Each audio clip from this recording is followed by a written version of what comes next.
Muy buenos días, Hub Radio, ¿cómo andan? ¿Cómo les va? Un placer encontrarnos en este nuevo programa de la radio, en el que hemos denominado La Hora Más Pensada. Alberto.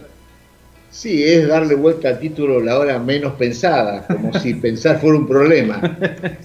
Y nosotros queremos reivindicar en esta coyuntura la necesidad del pensamiento, de poder pensar situaciones que parecen sencillas, pero que encierran una problemática mucho más profunda y que casi ningún medio hoy le dedica tiempo a eso. Hablábamos de introducirnos más allá de los títulos, ¿te acordás, no? Claro, o sea, bajar sobre la polvareda de títulos que hacen que a veces el ciudadano viva lleno de noticias que son como una polvareda, y detrás de la polvareda no alcanza a entender lo que está sucediendo. Esta información desinformada, por así decirlo, sería así como una cosa de... Y hay algún autor que dice que hoy la censura se ejerce por sobreinformación, no por información. Es bueno. No por represión de información. Claro, sino por saturarte en la información. Tenés tanta que no sabés qué está pasando. Es buena. Y más en el mundo de las redes, donde todo fluye muy rápidamente. Bueno, viste que ahora estamos por internet. Sí, la verdad que... Mira un baby boomer como vos en un programa de radio, por internet. La verdad que, bueno, espero que sea del gusto de la gente. Sí. Y que podamos hacer un aporte. Eso es lo que más nos interesa. De seguir profundizando más allá del título, más allá de qué es lo que hay atrás de esto. ¿Qué es lo que hay? ¿Qué es lo que viene? ¿Por qué se está produciendo esto? ¿No? Si no es como que todo pasa tan instantáneamente en este mundo, ¿no? De lo inmediato, de que todo es el ahora, el ya, y nadie profundiza, ¿no? Necesitamos esta hora. Claro, porque otro tema que hoy es muy normal es que se ha perdido la perspectiva histórica. Es muy difícil que alguien, ante un problema internacional, por ejemplo, como el inglés, se sepa de dónde viene el problema. O sea, porque yo siempre digo que cuando uno va al médico, lo primero que el médico hace antes de diagnosticarte es llenar y hacerte tu historia clínica. Porque en tu historia pueden estar los indicios que me van a señalar el buen diagnóstico. Claro. Un médico sin historia clínica no puede diagnosticar. Sí. Y a veces nosotros tenemos analistas que analizan sin reconstruir algo del elemento histórico. Yo siento por ahí que la sociedad como que vive un montón de fotos, busca las fotos del éxito, no las fotos, es instante. Ahora, no analiza qué hubo atrás de esa foto, o la película, ¿no? Digo, el proceso, lo que voy a llamar el proceso histórico, esto de decir, bueno, está bien, esta foto, supongamos, este celular, bárbaro, toma esta foto, esto de la selfie y demás, pero ¿qué hubo? Digo, ¿cómo construí el viaje para sacarme esa foto? Nadie piensa eso, ¿no? Digamos, mirá lo que disfruté ahora, esta foto tomándome un café en Ciudad de México, ¿no?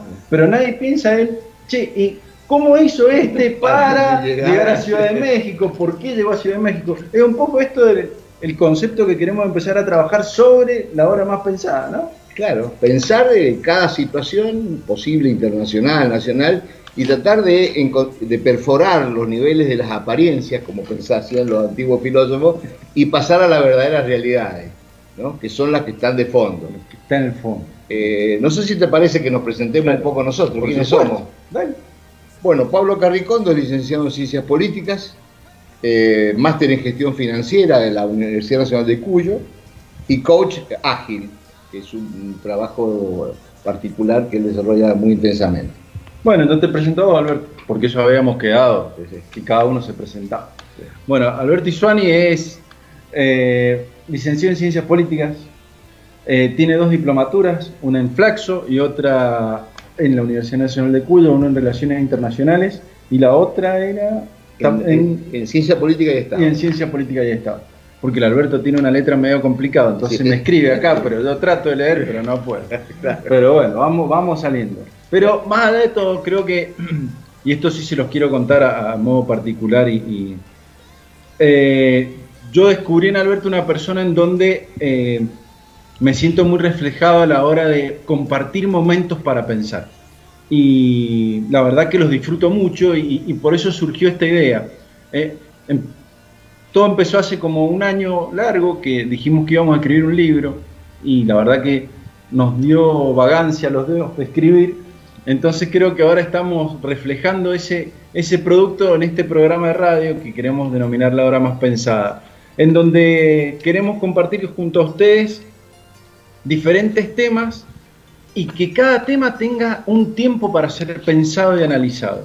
Temas internacionales, como dijo Alberto, hoy el tema que nos ocupa y la verdad que entendemos que es un tema de fondo y estructural para este universo, para este mundo que estamos viviendo, para esta realidad de la velocidad permanente, es el tema del Brexit, ¿no? Este tema que todo pareciera que fuera nada más que una cuestión de que los ingleses se van o se quedan en la Unión Europea y la gente como que mira y dice, bueno, ¿cuántas empresas se quedan? ¿Cuántas empresas se van? Los ingleses que están en la Unión Europea, ¿qué van a tener? ¿Qué derechos van a perder? ¿Qué derechos van a ganar? Y los europeos que están en Inglaterra. Pero creo que es mucho más profundo esto, ¿no? Yo creo que sí. Y voy a señalar cuáles serían para mí los temas que están en el fondo de esto y que van a darle explicación luego al hecho de la decisión británica de retirarse de la Unión Europea. Yo creo que hoy hay un gran enfrentamiento entre el llamado la globalización y los nacionalismos o populismos.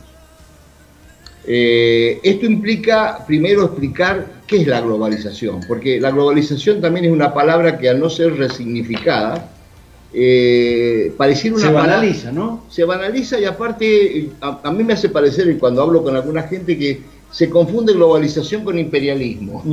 Es como que, a mí me va mal en mi empresa porque la globalización. No, es que hay inmigrantes por la globalización. No, que la globalización es McDonald's, digamos. Claro. Y yo creo que lo importante en nosotros cuando vayamos desarrollando el tema es explicar y tratar de entender si la globalización es un problema civilizatorio, así como lo fue en otro momento la construcción del Estado-Nación, o es un problema solamente estimulado por grandes bancos o por grandes redes financieras o por grandes empresas que están interesadas en tener un mercado global. Entonces, para ver, civilizatorio vos lo tomarías como un proceso un proceso evolutivo de la humanidad. Entonces, cuando vos hablas de este salto cualitativo que pasamos de los miles de feudos allá en la era de la antigüedad, en el medioevo, damos ese salto a los estados-nación y como ese salto cualitativo de la humanidad. Entonces eso sería un salto civilizatorio. Vos pensás que la globalización lo que hace es ser el nuevo estamento o el nuevo estatus por el que va la sociedad, ¿no? Sí, o sea, así como luego los feudos se transformaron en naciones, claro, y esas naciones luego pasaron a ser continentes. De hecho, hoy la Comunidad Económica Europea es un bloque, hoy China, Rusia constituyen un bloque, el NAFTA es un bloque, en América Latina se pretendía que el Mercosur o el UNOSUR fueran un bloque, o sea, el paso previo a la mundialización sería la globalización. Claro. Ah, perfecto. Pero estrictamente para los admiradores de Internet, ¿qué es la globalización definida por algunos autores? Es el paso por todo el mundo de la información, y esto no implica noticias, de la información en tiempo real. Claro. Al instante. O sea, que es la revolución tecnológica siempre la que permite el salto tecnológico y el salto civilizatorio. Claro. Porque pasó lo mismo, digamos, en esa etapa de los feudos a los Estados-nación, digamos. O de la nación, claro, cuando aparecieron la revolución industrial, cuando apareció el ferrocarril. Sí. Cuando apareció la máquina, el motor que permitió a los navieros poder recorrer el mundo. Eso hizo que el mundo se fuera haciendo cada vez más chico. Totalmente. Y hoy, la posibilidad de que instantáneamente, incluso lo estamos viviendo ahora con este programa, en todo el mundo se pueda estar viendo un programa o que yo pueda hacer un giro instantáneamente de dinero, o que yo pueda viajar por el mundo por pasajes rápidos, o que todo esto está permitiendo una tecnología que después, si querés, vamos a aplicar de dónde viene esa tecnología, dónde surge. Siempre surge del campo militar. Totalmente. Como surgió también Internet. Surge primero del campo militar y luego se extiende al campo civil. Pero lo importante es comprender que el Brexit, entonces, el deseo de Inglaterra es como una resistencia a ese proceso de mundialización.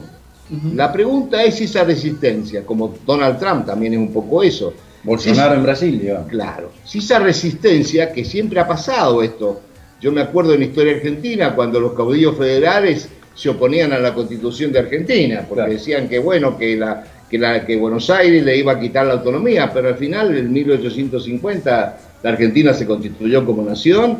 Está bien, por el ferrocarril, por las armas que tecnología, por las armas que le llegaban al Ejército Nacional desde Inglaterra, por lo que fuera, por cierto que la Constitución, las naciones se fueron constituyendo. Sí. Bueno, entonces, proceso civilizatorio. O sea, que tiene resistencia, no quiere decir. La pregunta es saber si esta resistencia va a ser exitosa en el largo plazo o son meras resistencias que no pueden frenar el proceso de mundialización. Claro. Sí, a ver, esto lo charlábamos ayer mientras armábamos el programa y veíamos el inevitable proceso histórico de la humanidad, ¿no? Esto de pensar cómo evolutivamente la humanidad ha ido dando soluciones y resultados a las nuevas problemáticas que la misma humanidad va generando, digamos, porque esto también surge por la innovación, pero también por la problemática que el nuevo mundo empieza a tener. Claro. Porque, por ejemplo, el terrorismo ya no excede a los Estados-nación. La droga como mal endémico de la sociedad hoy día, ¿no? Excede a los Estados-nación y necesita tener una respuesta directa, pero ya de un Estado supranacional, por así decirlo, ¿no? Entonces empezar a ver cómo esta evolución, cómo el gran desafío es estos tropezones que está teniendo hoy la globalización como proceso civilizatorio, que vos decís que me encanta ese término. Digo, es algo espasmódico mientras se va dando la gran construcción, o es algo que ha venido para frenar el proceso global. Yo me inclino por la primera instancia, ¿no? Este proceso global es inevitablemente se va a consolidar en un gran proceso mundial hacia el nuevo paradigma que estamos viviendo, ¿no? Digamos, de un estado o un supraestado en donde los otros estados empiecen a delegarle un nuevo contrato, ¿no? Delegarle funciones para que él pueda tomar acciones ante problemáticas que el Estado-Nación ya no puede resolver. Claro, porque todo proceso de integración, y acá quizás nos podríamos meter más en el caso inglés. Dale, vamos. Todo proceso de integración implica una cesión de soberanía. Claro. Yo tengo que ceder ciertos derechos en función de una autoridad global que va a dirimir los conflictos y que va a tratar de resolver y de mantener la cohesión dentro de ese grupo complejo. Sí.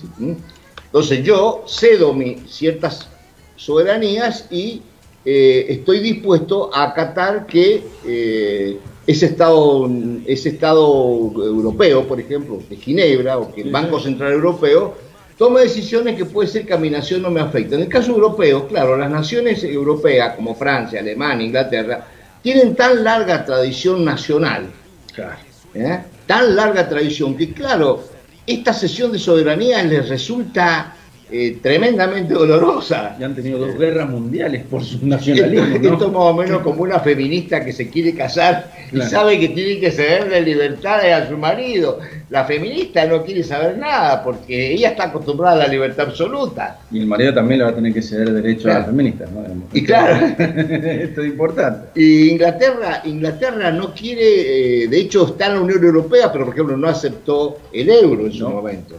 Y hoy Inglaterra, digamos, teme que la Unión Europea sea estar integrado a la Unión Europea le traiga más problemas que beneficios.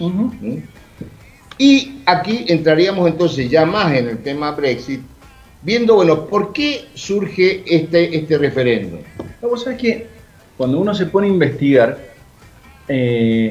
estaban tan confiados en que iba a ganar la postura de continuar en la Unión Europea, que hasta el día de hoy no hay programa ni plan para la salida de Gran Bretaña de la Unión Europea. Digamos, cuando uno lee y escucha al primer ministro Cameron, al ex primer ministro Cameron, perdón, donde en los últimos reportajes donde ha roto el silencio debido a esta transición que se está haciendo eterna y con un grado de incertidumbre enorme, él dice que está convencido de que era una forma de reafirmar a Inglaterra en la Unión Europea, pero con una Unión Europea distinta, que él jamás pensó en este resultado.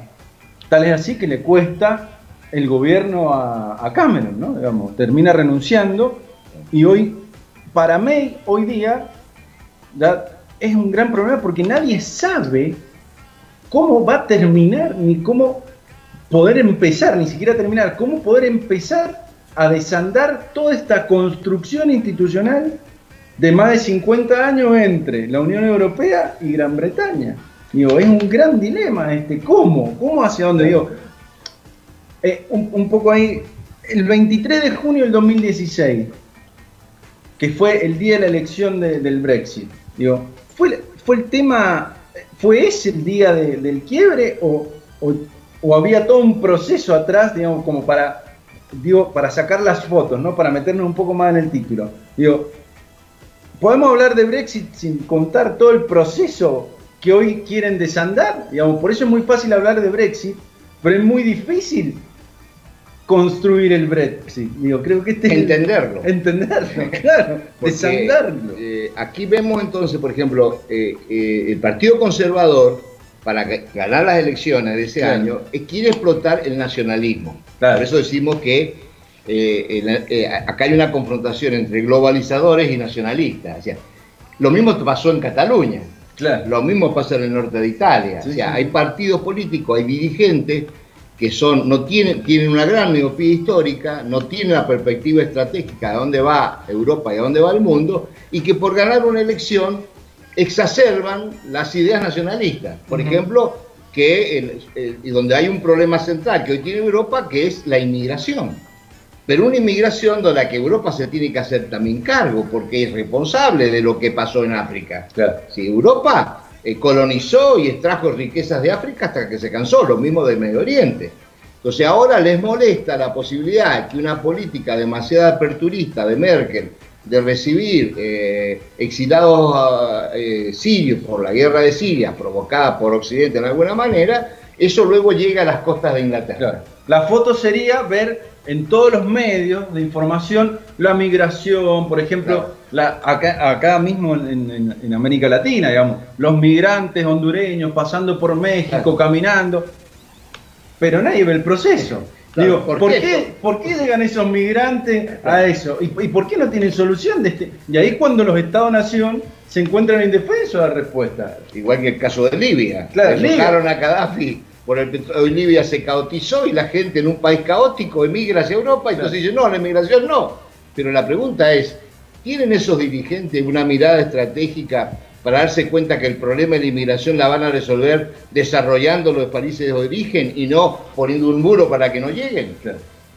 Digo, ¿cuál es la visión a largo plazo? Digo, entender que hubo algo que pasó para que esto se produzca. Entonces, la miopía de una clase de cierta clase dirigente europea, porque Merkel, digamos, y Macron no están en esta, Merkel y Macron que han decidido unir fuerza y contener la Unión Europea y enfrentar sus desafíos, que es cierto que tiene desafíos difíciles. O sea, el problema europeo mucho es que está su economía un poco estancada, ¿cierto?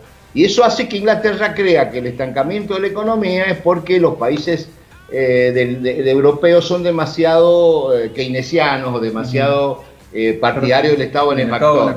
Entre ellos son mucho más liberales y pretenden transformaciones mucho más de fondo.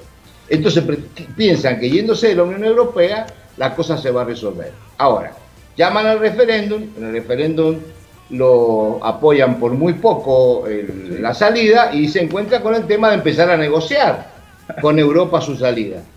¿Y qué negociación? Porque hay unos temas... Claro, porque todo el mundo dice la negociación, pero ¿qué se está negociando? Claro, ¿qué es lo que se está negociando? ¿A dónde estamos? ¿Qué es lo que está pasando? ¿Por qué llevamos casi con un gobierno caído, el de Cameron, con media la cabeza?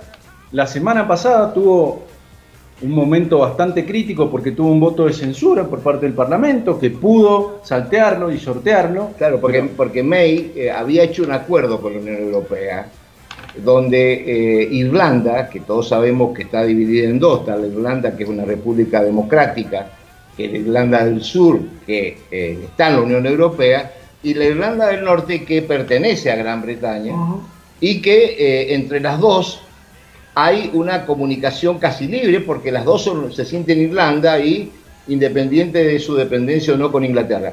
Y en caso y en Irlanda del Norte el 53% de la gente votó por mantenerse. Entonces May llegó a un acuerdo con Europa de no intervenir, de generar un muro entre las dos Irlandas. Y esto el Parlamento inglés no lo acepta porque es como perder soberanía sobre Irlanda del Norte. Y aparte, el proceso de Irlanda, si existe un proceso exitoso de consolidación, aparte del de Alemania, ¿no? Digo, es el de Irlanda. Cuando después de guerras, terrorismo, atentados, muertos, de un lado y del otro, digo, se logra consolidar un país y económicamente, a través de este proceso, se empieza a consolidar como uno de los países emergentes más exitosos. Sí. Y bueno... entonces digo, ahí mirá qué buen punto, ¿no? Este proceso del Brexit va nuevamente en contra de un proceso que ha sido exitoso de uno de los miembros de Gran Bretaña, que es Irlanda en su unidad y en su contención, porque mucho del éxito o el éxito del proceso de unificación de Irlanda tuvo que ver la Unión Europea. ¿Sí? Es así. Y también hay otros temas que son preocupantes. Está el tema de que existen 3 millones de ciudadanos europeos que viven en Inglaterra. Claro. Y 1,5 millones de ciudadanos ingleses que viven en Europa, básicamente en España. Y lo que se está discutiendo es sobre los derechos de esos 3 millones de europeos que viven en Europa, que probablemente sean negros o árabes, probablemente, algunos europeos. Entonces, por ejemplo, Europa pide reciprocidad con el tema de los derechos de los residentes de un lado y de otro. Y Inglaterra ha dicho que no, que ellos van a decidir a quién le van a dar la ciudadanía, lo que implica a lo mejor que se la den a 500.000 y queden 2,5 millones que vuelvan a Europa. Entonces esto también es otro elemento o que se queden desplazados en Inglaterra. Claro. Que ese es otro tema también, porque digo, nadie plantea qué va a pasar con los ciudadanos si no se quieren ir de Inglaterra. Por más que no tengan ciudadanía, ¿qué va a pasar? Porque ahí va a ser un gran conflicto. Inglaterra se va a animar a expulsar a miembros de la Unión Europea por no tener la ciudadanía inglesa. Y bueno, vuelvo al tema, por eso no es una negociación difícil. Y tal el tema también de los derechos, no solamente de ciudadanía, están los derechos de jubilaciones, los derechos de salud. Claro. O sea, porque esos ciudadanos tienen y educación. Están construyendo su vida en base a la Unión Europea, no en base a la lógica inglesa. Claro, entonces, bueno, ¿qué va a pasar con sus jubilaciones? ¿Qué va a pasar con su derecho a la salud? ¿Qué va a pasar con su derecho a la educación? Entonces, este es otro tema de discusión bastante duro. Y otro tema importante es el problema de una deuda. O sea, Europa le reclama a Inglaterra 300.000 millones de euros porque Europa habría invertido y habría proyectos de inversión de europeas en Inglaterra por ese monto.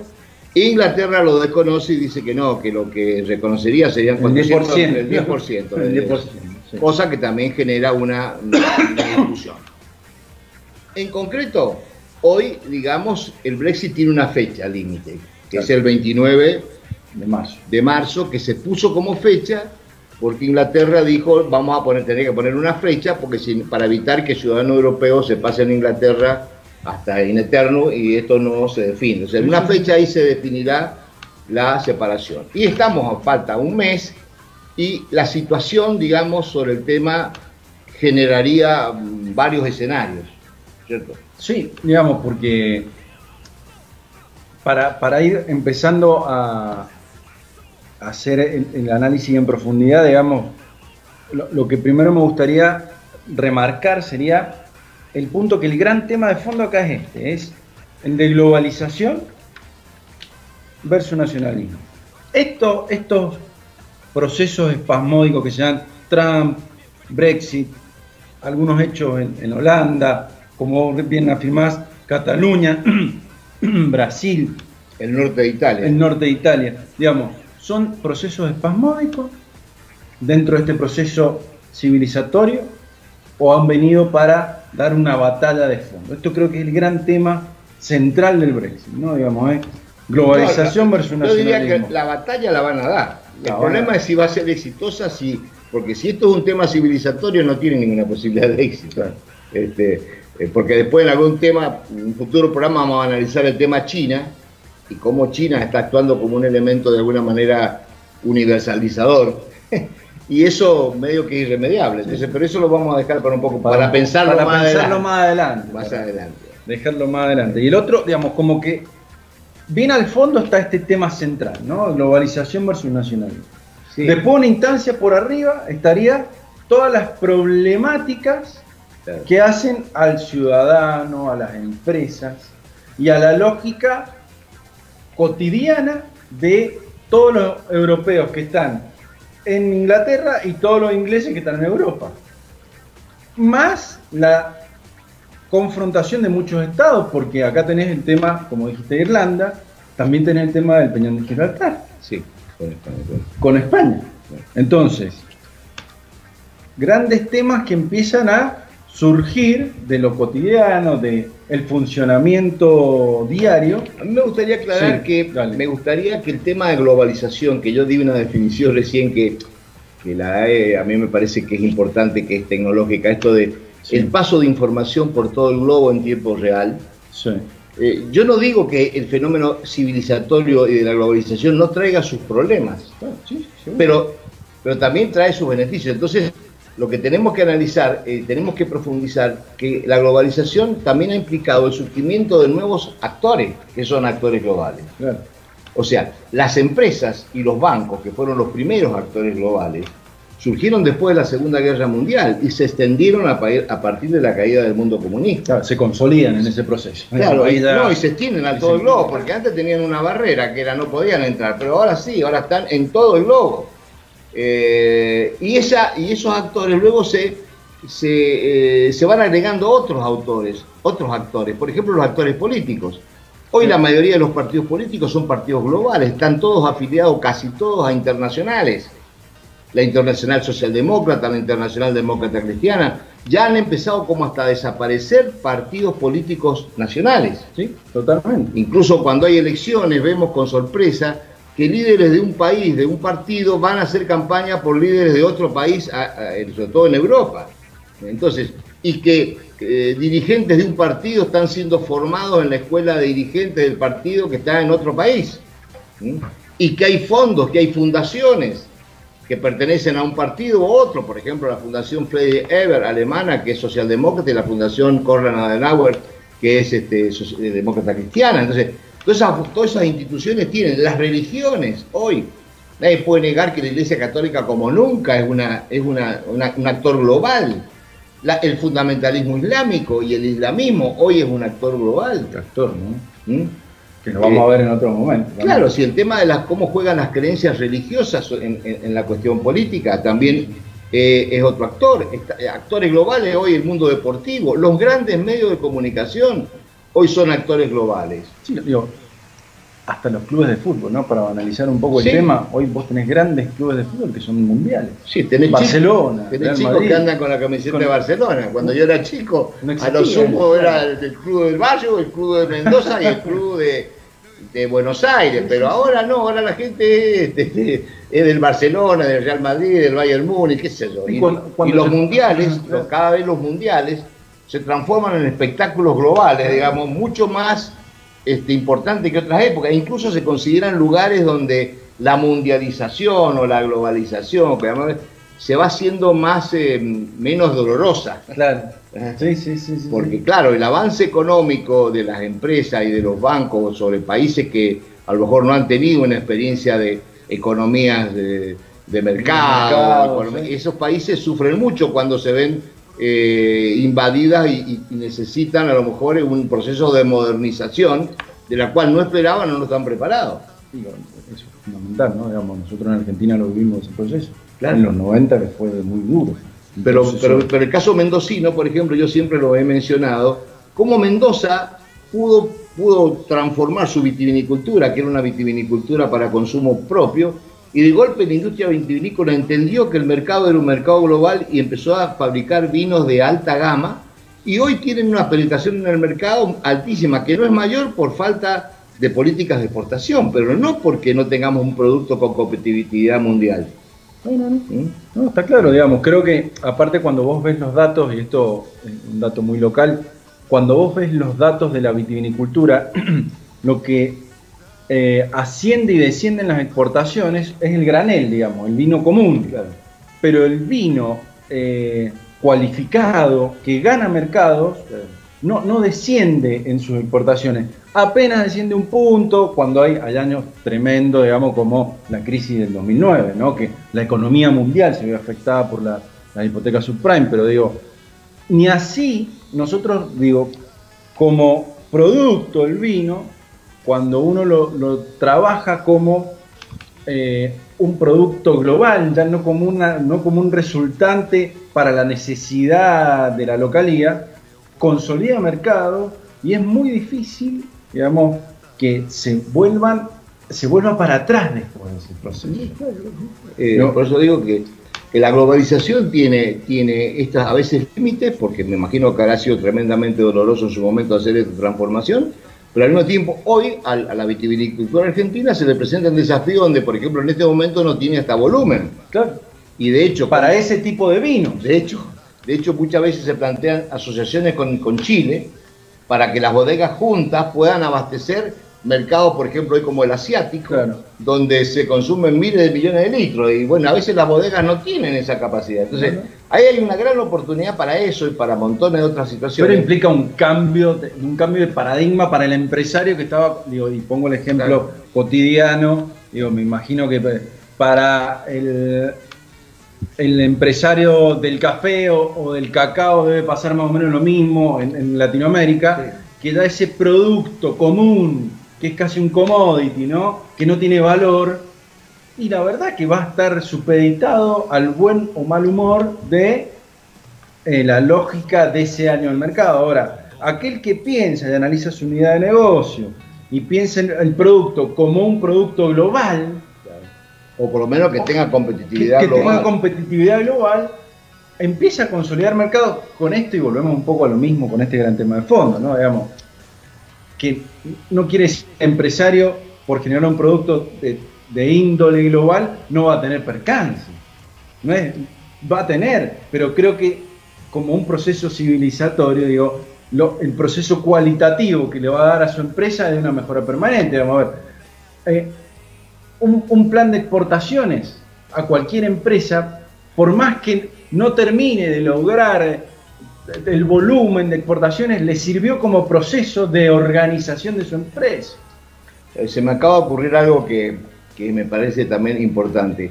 Yo llegaría a la conclusión de entonces que los nacionalistas, digamos, que están resistiéndose a la globalización, su gran error no es comprender que hoy la soberanía se defiende más integrándose competitivamente al mundo que retirándose del mundo. Claro. ¿Ah? O ser nacionalista no es aislándose, Sino integrándose más. sino integrándose más, pero de forma cada vez más eficiente. Claro. Porque una integración desnuda, y sí, te atropella.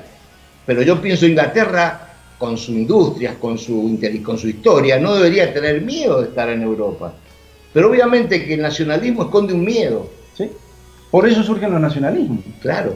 Y entonces yo digo, me parece también como síntesis, como síntesis de, si hoy la soberanía, por eso los nacionalismos se equivocan tanto cuando los nacionalistas, cuando tienen esa imagen de soberanía territorial nada más. Claro. O sea, si yo pongo mi frontera y me aíslo, entonces yo estoy mejor. No, porque hoy no te podés aislar, porque los actores globales se te meten en tu territorio y no pasan por el puerto. Y vos, mientras más te aislás, menos poder, claro, y menos competencia para dar batalla a esos competidores globales, porque cada vez tenés menos herramientas. Y yo creo que es lo que, también lo veremos en otro programa, lo que China le ha hecho a Estados Unidos. Por eso Estados Unidos también, su Brexit, es este aislamiento de Trump. O sea, esto de que, o Bolsonaro, retirarse del Mercosur. O sea, creen que así, cortoplacismo, cuando yo fuera la industria brasileña, lo que pretendería, bueno, es poder ser competitiva con toda América Latina. Bueno, entonces yo digo, acá hay un tema de fondo interesante, el tema de hoy, ¿qué es ser nacionalista? Claro. ¿Y dónde está la soberanía? Como también la soberanía, creo que lo han comprendido los grandes países, está en la revolución científico-tecnológica. O sea, a medida que yo tengo mayor innovación y mayor tecnología y mayor capacidad de producción, tengo mejores márgenes de competitividad. Bien, bueno, ahí me están diciendo que vamos bien. Bueno, que vayamos empezando a cerrar. Sí. Empecemos a trabajar Otra cosita que quería decir, otra cosa que trae la globalización que me parece maravilloso, el tema del turismo. Sí, es bueno. O sea, porque el turismo no es solamente que vienen visitantes, es gente que nos va a perder el miedo y nosotros le vamos a perder el miedo, porque siempre de la época de los feudos, de las naciones o en el descubrimiento de América, ¿qué pasaba? El miedo a lo distinto. Che, los chinos, che, los indios, che, los negros, che, los rojos. Pero hoy, hermano, somos todos iguales. Somos todos iguales. Mirá, estos tienen los mismos problemas que nosotros, tienen supermercados, tienen esto, che, pero mira qué lindo monumento, sí, pero hoy, en el supermercado chino que está en la esquina, un tipo como yo, que labura más que yo, seguro, porque trabaja 24 horas. Pero yo digo, el turismo hace que grandes flujos de hombres circulen por todo el mundo. Ya no es Colón que va solito con sus carabelas. A ver, no, son millones de hombres que están yendo por todo el mundo, o a través de los medios de comunicación nos estamos enterando, a través del cine, a través del espectáculo, a través de las películas, a través de los premios Oscar, nos estamos enterando y se está conformando una cultura que es global. Sí. Y eso también hace que el turismo deba ser entendido no solamente como un problema que me va a dejar platita para un negocio, es una forma de solidaridad, es una forma de conocimiento y es una forma de abrir fronteras, ¿sí?, en el mundo. Bueno, entonces ahora sí. Vamos con los diferentes escenarios sobre los que se viene el Brexit, digamos. Sí. Porque ahí se plantean como 3 posibles escenarios. O 4. O 4, ¿vos ves? Sí, está el escenario Noruega, Ajá, que es hacer un acuerdo de comercial nada más con la Unión Europea, pero no estar en la Unión Europea. No lo conozco en detalle, pero sé que es un acuerdo comercial. De hecho, Noruega no está en la Comunidad Económica Europea, pero tiene acuerdos comerciales que casi lo integran, y que con eso quizás evitaría que Inglaterra pierda mucha actividad comercial producto de su ruptura. Está la ruptura con Europa sin arreglo, lo que sería el divorcio conflictivo. El divorcio conflictivo, que sería un problema grave porque, según parece, bancos, empresas, aerolíneas, inversiones, podrían caer. Se habla de que Frankfurt podría reemplazar a Londres como centro financiero europeo. Después está que Inglaterra renuncia al Brexit y dan otro referéndum, por ejemplo. A otro referéndum, o renuncie sin llamar a otro referéndum. Claro. Y llegado el 29 de marzo, renuncie, cosa que es más difícil. Lo más probable es que pueda haber un nuevo referéndum y que eso genere quizás un no salir del Brexit, porque claro, según parece hoy por encuestas, hoy la gente votaría por no salir de la Unión Europea. Que ha sido tanta la incertidumbre, tremendo. Claro, sí, porque se creyó que la cosa iba a ser más fácil, pero por suerte los lazos que se fueron construyendo, porque hay que ver, yo siempre digo, lo que significó construir la Unión Europea en los años 50 y tanto. Cuando Alemania y Francia, que habían sido enemigos mortales en la Segunda Guerra Mundial, deciden eliminar sus diferencias para empezar a construir en torno a ellos dos países que eran los enemigos, un aro de países que fueran constituyendo y se eliminara definitivamente la guerra entre ellos. Y De Gaulle, me acuerdo yo, he leído algunas cosas, De Gaulle siempre le tenía reticencia a Inglaterra, porque la veía a Inglaterra demasiado pegada a Estados Unidos. Muy anglosajona. Claro. Temía que Inglaterra fuera más bien un caballo de Troya en la Unión Europea. Y no un efecto, como un miembro activo, participante. Inglaterra siempre tuvo una mentalidad isleña, no continental. No continental. Y de hecho, De Gaulle creía en la Europa desde el Pacífico a los Urales, con Rusia incluido.